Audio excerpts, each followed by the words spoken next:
তো হাঁটতে হাঁটতে বাজার পর্যন্ত আইছি, হাসনাতের জন্য অপেক্ষা করতেছে। হাসনাত একবার ফোন ধরছে, কল ধরছে, ধরার পরে আমার বলতেছে আপনি কি একা আইছেন? আমি একা আইছি। আমার দুষ্টিম ফাইলাম করতেছিল বাসা থেকে, তাহলে আমি আসতেছি। তো আসতেছি এই যে ওয়েটিং, ওর জন্য অপেক্ষা করতে।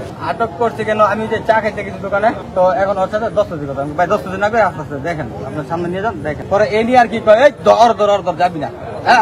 আমার বলতে আমি যাম কেন, আমি এই জায়গায় দাঁড়াই না, আমার কাছে কিছুই পাই নাই স্যার, আমি কি বলবো। আপনি নড়িয়া থানার কনস্টেবল বলতে আছেন? আমি এখানে আসছি আপনার দেখা করার জন্য। এই ওর সাথে আপনার পরিচয় কিভাবে? ওর সাথে আপনার পরিচয় কিভাবে? করতে করতে আসতো, দেখা হইতো, গাড়ির সামনে আইসা দেখা মামা করতো। আমি জিজ্ঞেস করলাম আপনার বাড়ি কই? উনি বললো যে নারায়ণগঞ্জ। আমি বললাম এখানে কার কাছে আছেন? উনি বললো হাসনাদের কাছে। আমি তো আপনি কে? আমি তো কখনো দেখিনি। বললাম আমি নড়িয়া থানার পুলিশ। আমি আইনি কার্ডটা দেখি, দেখলাম লাইটিং কার্ড দেখার পর ওই সেলিম ভাইয়ের দোকানটা আছে, ওই জায়গাতে ঢুকলো। স্যান্ডেলিনা সো, রূপচর্চায় আভিজাত্য। ঢোকার পর চেক করার পর দুইটা বাবা পাইছে।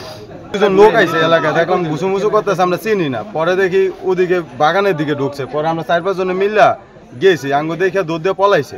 পলানোর পর আমরা আয়া পড়ছে। আসার পর দেখি আবার আইসা ওই দোকানের সামনে দুইজনে বসলো। বসার পর ওই একজনের সাথে কথা বলতেছে, অনেকক্ষণ কথা বলার পর হ্যাঁ পাঠাইলো টাকা দিয়া। পুলিশেই টাকা দিছে, দেওয়ার পর গেছে। যাওয়ার পর এখন ওই পুলিশটার লগে ওরা কথা কইতেছে, আর ওর পুলিশের লগে যে লোকটা ছিল ওই লোকটার লোক পাঠাইছে। পরে ওর হাতে দিয়েছে, আমরা দেখছি। দেওয়ার পরে ওই ভাই বের হয়ে কয় আলামিন ভাই আসেন, এ কয়ে দায়িত্ব লইছে। পরে সবাই ডাক দিছে, ভাই দাঁড়াও, তোমার হাতে কি দেখি? ভাই দেখাইব না। পরে ওই পুলিশটা কইতেছে, ভাই আমরা আইনের লোক, ছাইরা দেন, কোনো সমস্যা নেই, কিছুই নেই কা। আমরা কইতেছি তো দেখান সমাজের সবাই সামনে। পরে খোলে না, পরে সবাই জোর করে খুলছে। খোলার পর দিয়ে 2 পিস ইয়াবা। পরে সবাই দুজনের আর কি আটক করছে।